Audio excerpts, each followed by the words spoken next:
नमस्कार साथियों, मैं शोभित भारद्वाज स्वागत करता हूं आपका आपके favourite YouTube channel exam cut live पर। उम्मीद है आप सभी लोग स्वस्थ होंगे और मस्त होंगे, अस्त व्यस्त बिल्कुल भी नहीं होंगे। देखिए, जैसा कि आप जानते हैं हम लोग सीरीज चला रहे हैं एसएससी जीडी के जो प्रीवियस पेपर्स हुए थे उनके सॉल्यूशन की, और ये है आपके रीजनिंग के सॉल्यूशन की क्लास। जैसा कि आप देख सकते हैं मेरी पीठ के पीछे जो पेपर है वो है 16 जनवरी 2023 में जो पेपर हुआ था पहली शिफ्ट 9 से 10 वाली में।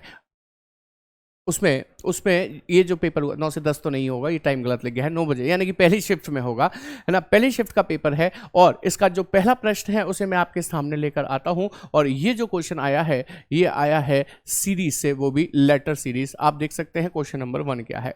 कहता है इस क्वेश्चन मार्क की जगह पर क्या आएगा, आपको ये बताना है क्वेश्चन मार्क की जगह पर क्या आएगा।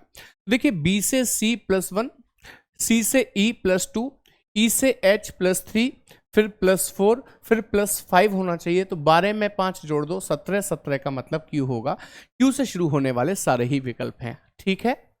आगे बढ़े, जी से आई +2, आई से एल +3, एल से पी +4, पी से यू +5, अब +6 होगा। 21 और 6 27 का मतलब ए हो जाएगा। तो क्यू ए से शुरू होने वाले ये विकल्प तो है नहीं, ये 2 विकल्प बचते हैं। आगे बढ़िए, आगे बढ़ते हैं। इसके बाद देखिएगा कि आर से वी -4 है, सॉरी +4 है, V से Z +4 है, Z से D +4 है, D से H +4 है, H में भी 4 जोड़ दीजिए तो 12 का मतलब L हो जाएगा। आंसर बन जाएगा QAL, आंसर बन जाएगा QAL। तो QAL will be your answer. चलिए बढ़ते हैं आगे अगले प्रश्न की तरफ। अगला प्रश्न है आपका सिटिंग अरेंजमेंट से। 7 व्यक्ति हैं ABCDEF और G, एक सीधी पंक्ति में उत्तर की ओर मुख करके बैठे हैं। ए बाईं ओर से दूसरे स्थान पर है, मींस कंफर्म है, 1 और ये 2, यानी कि ए लेफ्ट साइड से, ये लेफ्ट हैंड कॉर्नर शुरू हो गया, 1 और 2 बाईं ओर से दूसरे स्थान पर है। ए और सी के बीच केवल 2 व्यक्ति हैं, तो अब ए और सी के बीच केवल 2 व्यक्ति ऐसे ही तो आ सकते हैं, कोई और जगह ही नहीं है। मेरी बात समझ में आ रही है आपको? आगे बढ़िए, डी और एफ के बीच केवल 3 व्यक्ति हैं, छोड़ दो, आगे बढ़ो। और डी ए के ठीक बगल में, अब डी ए के ठीक बगल में मैंने यहां बिठा दिया। सर यहां भी तो बिठा सकते हैं, हाँ बिठा सकते हैं, जरूरत पड़ेगी तो बदल देंगे। पिछली लाइन जो छोड़ी थी, डी और एफ के बीच 3 व्यक्ति हैं, तो डी और एफ के बीच 1 2 3 व्यक्ति कुछ हम इस तरीके से बना सकते हैं। ऐसे बनाने से 3 और 3 6 और 1 7 लोग भी हो जाएंगे, लाइन पूरी हो जाएगी, ये राइट हैंड कॉर्नर आ जाएगा, ठीक है। कह रहा है बी डी के ठीक बगल में है, बी को डी के ठीक बगल में हम यहां बिठा सकते हैं। सर डी आप यहां बिठाने वाले थे ना, पहले आप कह रहे थे यहां बिठा सकते हैं, यदि यहां बिठा दिया तो बी उसके बगल में नहीं आ पाता, तो सही है। और ई सी के ठीक बगल में नहीं है, ई सी के बगल में नहीं है तो ई को यहां बिठाइए, जो बचा जी उसको यहां बिठाइए, क्वेश्चन खत्म है। पूछा क्या है? पूछा है अंतिम बाएं सिरे पर कौन है। अंतिम बाएं सिरा ये रहा और इसमें ई बैठा है, और ई आपका पहले विकल्प में ही दिया हुआ है, तो पहला विकल्प फर्स्ट ऑप्शन बिल्कुल करेक्ट आंसर बन जाता है, ठीक है। चलिए बढ़ते हैं आगे अगले प्रश्न की तरफ। क्वेश्चन नंबर 3 क्या है, आपकी स्क्रीन पर लेकर आते हैं क्वेश्चन नंबर 3 को। यह है पेपर कटिंग एंड फोल्डिंग से। देखिएगा थोड़ा सा और छोटा करने की कोशिश करता हूं, यदि हो जाता है तो, हो नहीं रहा लेकिन, है। चलिए तो आपको सबसे पहले यहीं से समझाने की कोशिश करते हैं कि ये क्वेश्चन कैसे सॉल्व होगा। ये पतंग के आकार का चौकोर तो है, लेकिन पतंग के आकार में एक पेपर रखा है, उसका राइट हिस्सा ये वाला इस पर आधा फोल्ड कर दिया, फिर ये जो टुकड़ा बचा है ये वाला, इसका आधा हिस्से इस पे फोल्ड कर दिया, फिर ये सर्कल काटा है और ये 2 स्टार काटे। अब ये जो 2 स्टार है ना, ये 2 स्टार वो यूं करके अपनी मिरर इमेज बनाएंगे, ये सर्कल सर्कल की मिरर इमेज बनाएगा। अब ये स्टार इधर मिरर इमेज बनाएगा, ये स्टार इधर मिरर इमेज बनाएगा, ये सर्कल इधर, ये इस सर्कल का इधर इधर, ये स्टार पर भी मैंने पेन चला दिया है, ठीक है। तो ये स्टार इधर मिरर इमेज बनाएंगे, तो ऐसे करके 2 और 2 4 और 2 6 और 2 8 स्टार चाहिए। 8 से ज्यादा है इसमें स्टार, 8 से कम है इसमें स्टार, है ना। आगे बढ़ जाएंगे और 4 सर्कल चाहिए, 8 स्टार 4 सर्कल चाहिए, 8 स्टार और 4 सर्कल। देखो भाई 8 स्टार तो हैं, 4 सर्कल नहीं है, 8 स्टार भी है और 4 सर्कल भी है, तो ऐसा विकल्प आपका चौथा बिल्कुल सही जवाब बनेगा कि नहीं बनेगा? यहाँ सर बिल्कुल बनेगा। समझ में आ रही है बात कि नहीं आ रही है? उम्मीद करता हूँ समझ में आ रही है और बहुत अच्छी तरीके से समझ में भी आ रही है आपके, ठीक है। चलिए आगे बढ़ते हैं नेक्स्ट क्वेश्चन की तरफ। अगला प्रश्न क्या है, ये है आपकी स्क्रीन पर अगला प्रश्न, क्वेश्चन नंबर, एक मिनट, हाँ क्वेश्चन नंबर 4। क्वेश्चन नंबर 4 में आपको क्या करना है, डिक्शनरी के ऑर्डर में इन शब्दों को अरेंज करना है। ठीक है, ये आप कई बार कर चुके हो, पिछले पेपर को यदि आपने देखा होगा तो मैं एक बार फिर से बताता हूँ। डिक्शनरी के ऑर्डर में अरेंज करना है, जिस क्रम में यह डिक्शनरी अंग्रेजी शब्दकोश में दिखाई देते हैं उस क्रम में इन्हें व्यवस्थित करना है। हम डिक्शनरी देखते हैं तो सबसे पहला लेटर जी है, तो सब कॉमन है, साइड करो। एल ओ तक कॉमन है, मैं तो कह रहा हूं एल ओ तक कॉमन है, साइड कर दीजिए, इससे हमें कुछ भी पता नहीं चलेगा। आगे बढ़िए, B B B B O तो बड़ा है, बी छोटा है, तो इनमें से 1 2 3 4 इनमें से 1 2 3 4 निकलेंगे, तो ये पक्का पक्का 5 नंबर पे हो जाएगा, पक्का पक्का 5 नंबर पे हो जाएगा। अच्छा, इधर बी है बी है बी है बी है, तो ये छोटा शब्द है, तो ये पहला नंबर हो गया। अच्छा, ये बी कॉमन हो गए, सब में हटाइए। अब ये यू है, ए है, ई है, तो ए पहले दिखाई देगा, फिर ई दिखाई देगा और उसके बाद यू दिखाई देगा, यानी कि ये चौथा नंबर। पहले नंबर पे पहला, दूसरे नंबर पे तीसरा, तीसरे पे चौथा, चौथे पे दूसरा और पांचवे पे पांचवा, यानी कि 13 425। तो 13 425 आपको कौन से विकल्प में दिख रहा है, चौथे विकल्प में दिख रहा है और किसी में नहीं है, तो चौथा विकल्प बिल्कुल सही जवाब बन जाता है। ये बात आपको समझ में आ गई होगी। ठीक है, चलिए बढ़ते हैं आगे अगले प्रश्न की तरफ। क्या है अगला प्रश्न, पांचवा प्रश्न है, इक्वेशन को बैलेंस करने के लिए आया है। कह रहा है इनमें से कौन से दो चिन्ह बदल दिए जाएं जिससे कि ये इक्वेशन बैलेंस हो जाए। जैसा कि आपको पता है, हमको पेपर जब हम दे रहे होते हैं तो इन चारों विकल्पों को चेक करना पड़ता है ना। कोई एक विकल्प सही होता है जिससे कि ये बैलेंस होती है। अब अच्छी बात यह है कि हमारे सामने आंसर है ग्रीन कलर का, तो हम डायरेक्ट रख देते हैं इनटू और डिवाइड और इनटू को चेंज करने पर। जहां डिवाइड है उसे इनटू कर दो, जहां इनटू है उसको डिवाइड कर दो। अब बोर्ड मास लगा दो। बोर्ड मास के अकॉर्डिंग डिवाइड पहले होगा 9 का भाग 81 में 9 और 9 का गुणा 2 में 18 हो गया। यहां तक की इक्वेशन 18 हो गई। यहां माइनस लगा था, 36 लिखा था, प्लस लगा था, 48 लिखा था, कोई दिक्कत नहीं होगी यहां से। और बराबर में क्या था, 66 था। अभी 38 और 36 को जोड़ देंगे तो ये हो जाएगा आपका कितना, 44, सॉरी क्या कह दिया मैंने, 44 कैसे हो जाएगा, 814 की 4 हासिल लगी 1, ये 4 और 4 8 84 हो जाएगा, माइनस 18 कर दीजिए। क्या ये 66 के बराबर आ रहा है, हाँ सर, 14 में से 8 गए 6, 7 में से 6 गए 1 गए तो 6, 66 बराबर 66 हो गया। यानी कि LHS बराबर हो गई RHS के। और वो हुई किससे है कि सर चौथे विकल्प से हुई है, और वो तभी ही हो सकती है जब वो बिल्कुल सही जवाब होगा। गलत जवाब कैसे LHS RHS को इक्वल कर सकता है, और सही तो एक ही होता है। जब एक मिल गया तो बार बार चेक करने की जरूरत नहीं है, क्योंकि हम प्रूफ रीडिंग नहीं कर रहे हैं, हम लोग सवाल का सॉल्यूशन दे रहे हैं। आइए क्वेश्चन नंबर 6 पर। यह है क्वेश्चन नंबर 6 आपके सामने। कह रहा है विकल्पों में दिए गए गणितीय चिन्हों का कौन सा संयोजन निम्न समीकरण को सही कर देगा। तो चलिए वही सेम हमें एक एक विकल्प चेक करना होता है, लेकिन हमारे सामने इस बार आंसर है। अच्छी बात यह है, चेक करते हैं। इनटू प्लस बराबर भाग, इनटू प्लस बराबर भाग। सबसे पहले भाग लगाओ 240 में, कितना बचेगा 120, यहां पर लिख दूं, बराबर का चिन्ह लगा दो। अब यहां पर इनटू होगा 11 10 110 हो गया, 110 हो गया, और फिर प्लस हो जाएगा 10, तो 110 प्लस 10 120 हो गया, और 120 राइट हैंड साइड पे था ही, तो LHS बराबर फिर से हो गई किसके, RHS के। इसका मतलब जो विकल्प हमने प्रयोग किया है वो बिल्कुल सही है, तो दूसरा विकल्प इसका सही आंसर बन जाता है, परफेक्ट और एकदम करेक्ट आंसर बन जाता है। कमेंट करते रहिए। यदि मेरी रफ्तार स्लो लगती है तो आप उसे 1.25 कर लीजिए, यदि थोड़ी सी फास्ट लगती है तो उसे 0.75 कर लीजिए। ये सारा रिमोट कंट्रोल मेरा आपके हाथ में है। आप चाहेंगे सर बोलो तो बोलेंगे, सर चुप हो जाओ तो चुप हो जाएंगे, सर तेज बोलो तो हम तेज भी बोलेंगे, और आप कहोगे सर धीरे धीरे बोलो तो हम धीरे धीरे भी बोलेंगे। ये रिमोट कंट्रोल आपके हाथ में है। ठीक, चलिए आइए नेक्स्ट क्वेश्चन देखिए। 13 का संबंध 225 से है। कैसे है सर, 225 तो 15 का स्क्वायर होता है, तो कहीं ऐसा तो नहीं 13 में 2 जोड़ा हो पहले, उसके बाद वो 15 हो गया हो, फिर 15 का स्क्वायर लिख दिया गया हो, ऐसा तो हो सकता है। 17 में 2 जोड़ूं पहले तो वो 19 होगा, और 19 का स्क्वायर कर दूं तो 361 होगा। इसका मतलब बात तो बिल्कुल सही है। ऐसे ही 16 में 2 जोड़ूं तो 18 होगा, और 18 का स्क्वायर कर दूं तो 324 होता है, 324 होता है। 324 आपको तीसरे विकल्प में दिया है, जो कि बिल्कुल सही जवाब बनता है। ठीक है, समझ में आ रही होगी बात, आ क्या रही होगी, बहुत अच्छी तरीके से समझ में आ रही होगी। ऐसा कुछ भी नहीं है जो आपको समझ में ना आए इसमें। चलिए बढ़ते हैं आगे अगले प्रश्न की तरफ। ये है 8वां प्रश्न आपके सामने, सीरीज से, श्रृंखला से। सीरीज को समझाने के लिए मैं यहाँ पर लिखता हूँ, ये 10 है, ये 11 है, ये 15 है, ये 42 है, ये 58 है, फिर 183 है, देन क्वेश्चन मार्क है। इस क्वेश्चन मार्क की जगह पर क्या आएगा? What will come in place of this question mark? तो आपको कुछ नहीं समझ आता तो डिफरेंस करना चाहिए। 10 और 11 में 1 प्लस हुआ है, 11 से 15 में 4 प्लस हुआ है, 15 से 42 में 22 और 5 27 प्लस हुआ है।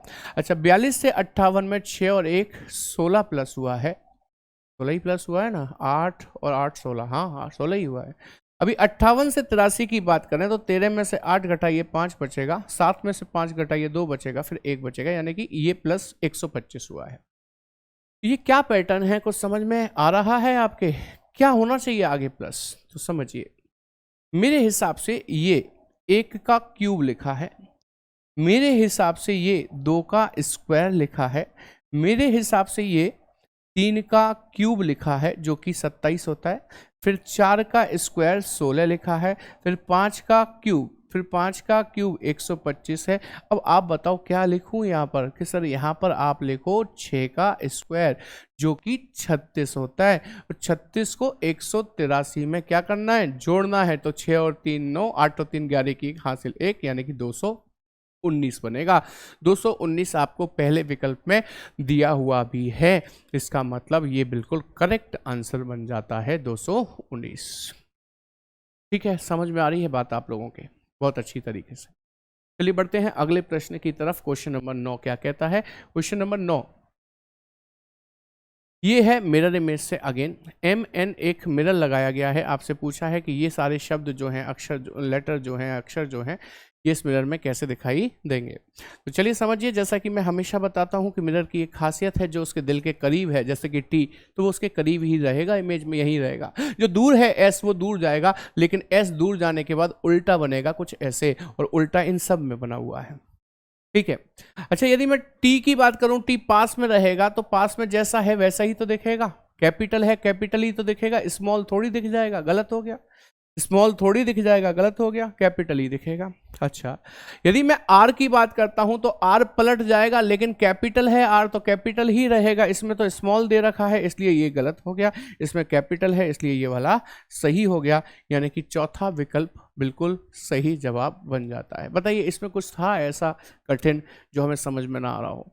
बहुत ही सिंपल है। मैं तो कह रहा हूँ सिर्फ आंखों का टेस्ट है, थोड़ा सा इमेजिनेशन पावर है जो कि आपकी स्ट्रांग होनी चाहिए। आप चीज़ों को अच्छे से टैकल कर सकते हैं। ठीक है, अच्छे से टैकल कर सकते हैं।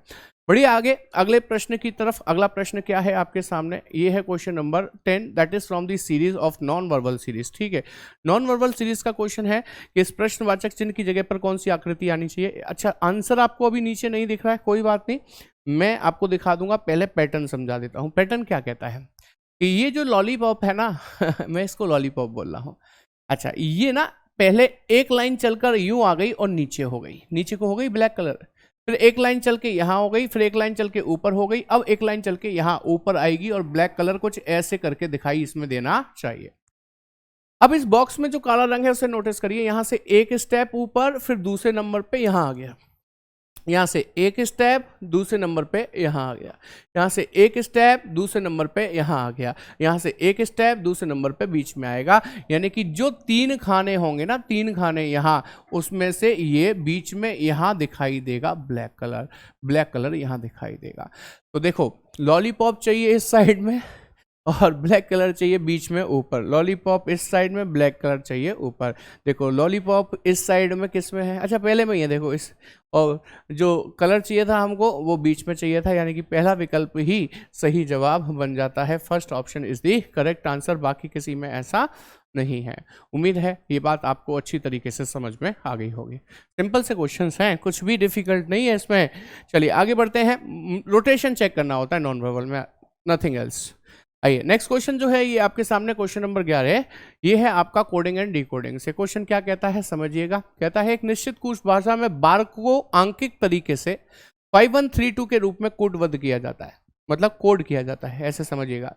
पूछा है ऐसी बैंड को 5749 किया जाता है, तो बताएं बियर्ड को कैसे किया जाएगा। तो कोशिश करिए इस समझने की कि बियर्ड की स्पेलिंग BEARD जो है वो ऊपर बार्क और बेंड में से मिलकर ही बन जाएगी, बनेगी कि नहीं।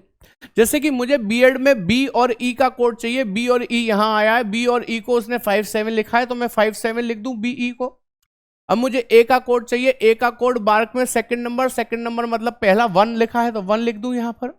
अब मुझे आर का कोड चाहिए, आर यहां पर आगे से तीसरा तो आगे से तीसरे पर 3 लिखा है तो यहां 3 लिख दूं, और डी चाहिए तो डी आखिरी वाला है, डी आखिरी वाला है तो 9 लिख दूं, यानी कि 57 139 आपका आंसर करेक्ट होगा, जो कि आपको चौथे विकल्प में दिया हुआ है, और ये बिल्कुल सही जवाब बन जाता है। आसान है सारी चीजें। तो रीजनिंग का मतलब ये नहीं कि टूट पड़े सवाल पर लाओ सॉल्व कर देते हैं, नहीं, पहले चीज़ों को देखो, ऑब्जर्व करो कि हो क्या रहा है। अब जैसे इसमें आप नंबरिंग करते, जोड़ घटाव करते, कुछ नहीं मिलता, क्योंकि स्पेलिंग इन्हीं में से निकलकर अगले वाले को बना रही हैं। बढ़ते हैं अगले प्रश्न की तरफ। ये है क्वेश्चन नंबर 12 आपके सामने। ये अगेन सीरीज है, लेकिन अल्फाबेट सीरीज है, तो समझिएगा क्या हो रहा है। डी से जी +3 हुआ है, यदि मैं आगे भी +3 कर दूं तो जे हो जाएगा, और जे में +3 कर दूं तो एम हो जाएगा, एम में +3 कर दूं तो पी हो जाएगा। सही है। एच में भी +3 हुआ है तो के हो गया, क्योंकि 8 होता है, ये 11 होता है, 8 और 3 11, 11 और 3 14, 14 का मतलब एन, तो यहां पर एन आ जाएगा। वी में -3 हुआ है तो एस हो गया, और एस में से -3 करूंगा, 19 में से 3 गए तो 16 का मतलब पी हो जाएगा। ऐसे ही y में -3 करूंगा तो v हो जाएगा, 25 में से 3 गए तो 22, 22 में से 3 माइनस करूंगा तो 19 हो जाएगा, 19 का मतलब s हो जाएगा। आंसर बनेगा JNPS, जो कि आपको तीसरे ही ऑप्शन में दे रखा है। तीसरा ऑप्शन एकदम करेक्ट आंसर बन जाता है, एकदम करेक्ट आंसर बन जाता है। ठीक है, चलिए बढ़ते हैं आगे अगले प्रश्न, क्वेश्चन नंबर 13 की तरफ, जो कि है श्लोक से। कहता है कथन में सभी तने पत्ते हैं, तो सभी तने, तने ऐसे लिख देता हूं, सभी तने क्या हैं, पत्ते हैं, तो ये लीजिए P फॉर पत्ते हो गए। कह रहा है सभी फल पत्ते हैं, तो सभी फल, F फॉर फल को मैंने पत्तों के अंदर रख दिया, लेकिन तने से टच नहीं होने दिया। सभी पत्ते ट्रंक हैं, ये P फॉर पत्ते हैं, सभी पत्तों को ट्रंक बनाना है, तो ये लीजिए मैंने उनको ट्रंक बना दिया। निष्कर्ष पे आइए। पहला है सभी फल ट्रंक हैं, तो जी हाँ, सभी फल ट्रंक के अंदर आ रहे हैं, तो ये सही है। सभी ट्रंक तने हैं, नहीं सर, सभी ट्रंक तने कहाँ हैं, कुछ ट्रंक जरूर तने हैं, क्योंकि रिलेशन बाहर से अंदर आता है तो कुछ में निकलता है, तो ये गलत हो गया। कुछ ट्रंक फल हैं, हाँ सर, बाहर से अंदर आ रहे हैं ट्रंक से फल की तरफ, तो कुछ में सही होगा, तो कुछ ट्रंक फल हैं, ये सही होगा। यानी कि पहला और तीसरा निष्कर्ष अनुसरण करता है, जो कि आपको ऑप्शन 2 में दे रखा है, पहला और तीसरा निष्कर्ष अनुसरण करता है। उम्मीद है ये बात समझ में आ गई होगी। तो बढ़ते हैं अगले प्रश्न की तरफ। ये है क्वेश्चन नंबर 14 आपके सामने। सिटिंग अरेंजमेंट से क्या कहता है, 6 विद्यार्थी एक वृत्ताकार मेज के प्रत्येक मेज की केंद्र की ओर मुख करके बैठे हैं, 1 2 3 4 5 6, और ये केंद्र मैंने बिठा दिया इनको। आगे कहता है एफ ए के ठीक बगल में है, एफ ए के ठीक बगल में है, तो इसका मतलब एफ ए के ठीक बगल में ऐसे हो सकता है, या फिर 1 2 3 4 5 6 एफ ए के ठीक बगल में ऐसे हो सकता है। बगल तो दोनों ही है ना उसकी, एफ ए के ठीक बगल में है। डी ई के दाईं ओर दूसरे स्थान पर है, छोड़ दीजिए इसको, आगे बढ़िए। कहता है बी ई के ठीक बगल में है और सी के दाईं ओर दूसरे स्थान पर बैठा है, छोड़ दीजिए इसको। एफ डी के दाईं ओर दूसरे स्थान पर बैठा है, एफ डी के दाईं ओर दूसरे स्थान पर है, तो डी यहां होगा, अंदर देख रहा है, उसके दाईं ओर 1 2 दूसरे स्थान पर हो गया एफ। एफ डी के दाईं ओर यहां से हो ही नहीं सकता, डी को यहां बिठाऊंगा, हाँ हो सकता है, डी के दाईं ओर 1 2 दूसरे स्थान पर एफ हो गया, हो सकता है, सॉरी। अच्छा, आगे कहता है ए ई के ठीक बगल में नहीं है, तो ए को ई के ठीक बगल में नहीं रखना, मतलब ई यहां पर नहीं आना चाहिए, ई इसके बगल में तो है ही नहीं है। आगे पढ़िए। अच्छा, जो कुछ लाइन छोड़ाए थे उन्हें पढ़ते हैं। क्या थी, डी ई के दाईं ओर दूसरे स्थान पर, डी ई के दाईं ओर दूसरे स्थान पर कब होगा कि सर, इसमें ई के दाईं ओर दूसरा तब हो सकता है जब ई यहां बैठे, तब उसके दाएं 1 2 होगा, लेकिन यहां ई बैठ ही नहीं सकता, इसका मतलब ये हो गया गलत। डी ई के दाईं ओर दूसरा, ई यहां बैठ जाए तो उसके दाईं ओर 1 2 दूसरे नंबर पर डी हो गया, अब ये सही हो गया। आगे कहता है बी ई के ठीक बगल में है, तो बी ई के ठीक बगल में यहां भी और यहां भी कहीं भी आ सकता है। आगे पढ़िए। बी ई के ठीक बगल में है, बी ई के ठीक बगल में है और सी के दाएं दूसरा है, बी ई के ठीक बगल में और सी के दाएं दूसरा, तो बी यहां बिठाओ ना, ई के बगल में भी हो गया, और सी को यहां बिठाओ तो सी के दाएं 1 2 दूसरे नंबर पे भी हो गया। सही बात है। अब आगे पढ़ लेते हैं क्या पूछा है। पूछा है कि ई के बाईं ओर ठीक बगल में कौन है? ई के बाईं ओर ठीक बगल में सी बैठा है। क्या आपका आंसर सी था? हाँ सर बिल्कुल था। तो हमारा डायग्राम भी बिल्कुल करेक्ट बना है, एकदम सही बना है। चलिए बढ़े आगे अगले प्रश्न की तरफ। अगला प्रश्न 15वां क्वेश्चन क्या है आपके सामने, जो कि है नंबर सीरीज से। नंबर सीरीज को समझाने के लिए मैं आपके सामने यहाँ पर लिखता हूँ 83, 299 के बाद 424 के बाद 488 के बाद क्वेश्चन मार्क। 299 में से 83 घटाओ, मीन्स डिफरेंस निकालो। 9 में से 3 गए 6, 9 में से 8 गए 1 और ये 216 हो गया। ठीक है। अच्छा यहाँ 425 में से ये घटाओ, 15 में से 9 गए तो 6 और 11 में से 9 गए तो 2 और इधर 3 में से 2 गए तो 1। दोबारा से देखें क्या हुआ है। हाँ 15 में से 9 गए तो कितने बचेंगे? 6 बचेंगे। अभी 11 में से 9 गए तो 2 बचेंगे।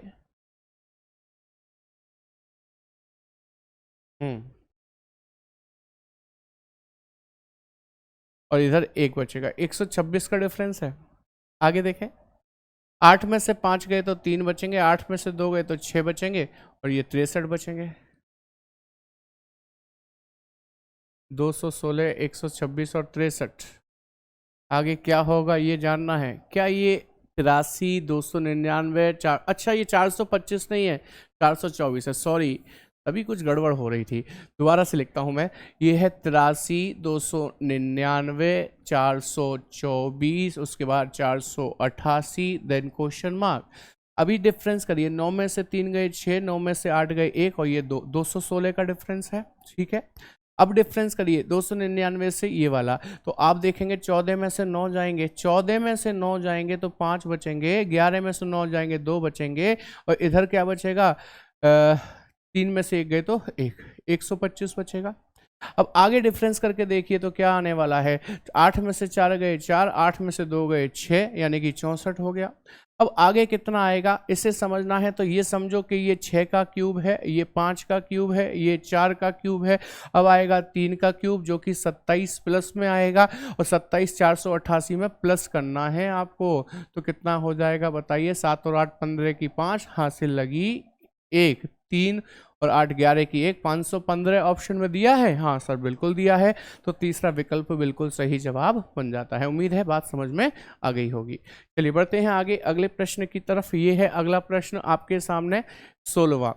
इसमें तो सिंपल कुछ नहीं करना है, बी से एफ प्लस 4 है, आर से वी प्लस 4 है, तो एस में भी प्लस 4 करो, 23 का मतलब डब्ल्यू।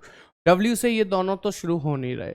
आई से एफ -3 है, ओ से एल -3 है, पी में से -3 करोगे तो एम आएगा, तो डब्ल्यू एम से दोनों शुरू हो रहे हैं।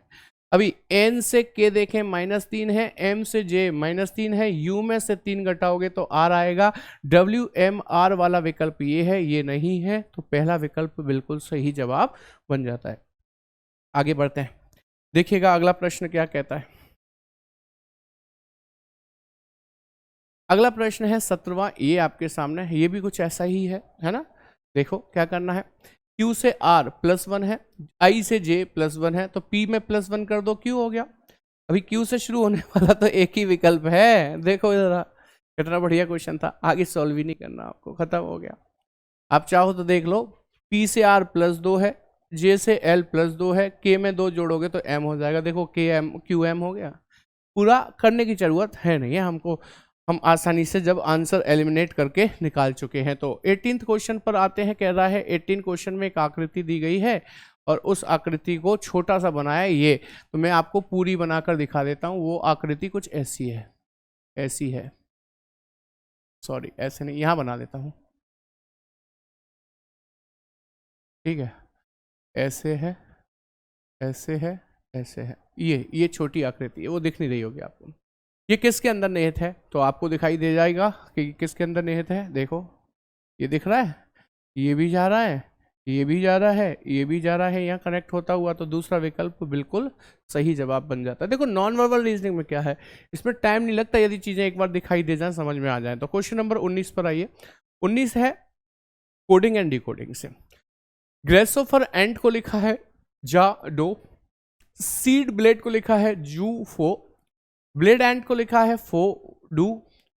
तो ग्रासोफर सीड को लिखा है जू, तो बताएं ब्लेड को कैसे लिखा जाएगा। तो आप ब्लेड ढूंढो पहले, कहाँ है ब्लेड।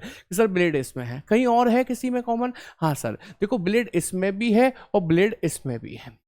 अच्छा इसके कोड क्या थे? जूफो, इसके कोड क्या थे? फोडू। तो यानी कि फो और फो कॉमन हो गया, ब्लेड और ब्लेड कॉमन, फो और फो कॉमन, यानी कि ब्लेड का कोड फो हो गया, एफ हो गया। मतलब आप पड़ोसी को मानने की जरूरत नहीं पड़ी, अब उसी से आंसर निकल के आ गया। ठीक है, चलिए आगे बढ़ते हैं। ये है आज की क्लास का आखिरी प्रश्न आपका, जो कि है ब्लड रिलेशन से। देखो कितना आसान क्वेश्चन है।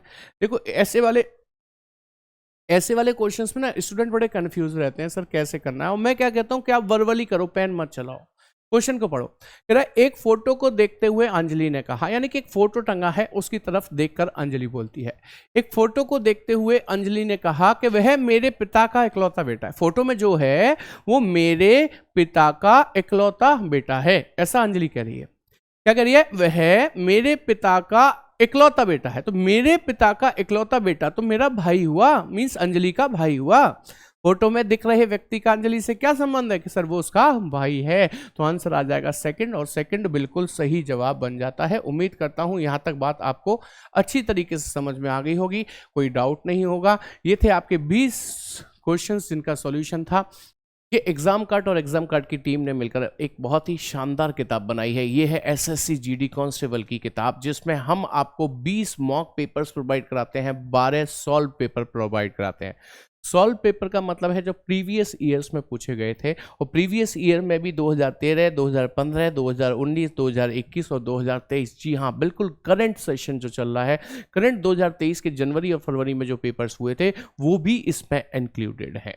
सबसे अच्छी बात यह है कि जब आप इस किताब को पढ़ते हैं, इन सारे पेपर्स को लगाते हैं, और आपको कहीं कोई कठिनाई आती है और उस कठिनाई का समाधान आप टीचर के माध्यम से सुनना चाहते हैं, तो आप इस वीडियो सॉल्यूशन को देखकर बहुत आसानी से अपने प्रॉब्लम्स को, अपने डाउट्स को क्लियर कर सकते हैं। इस किताब को परचेस करने के लिए आपको जाना होगा एग्जाम कार्ड की वेबसाइट www.examcard.in पर। यहाँ पर जाएंगे और अपनी बुक को सेलेक्ट करेंगे, वहाँ पर परचेज करने के लिए ऑनलाइन पेमेंट करिए और घर बैठे बैठे इस किताब को मंगा लीजिए। आपको कहीं किसी मार्केट में जाने की ज़रूरत नहीं पड़ेगी।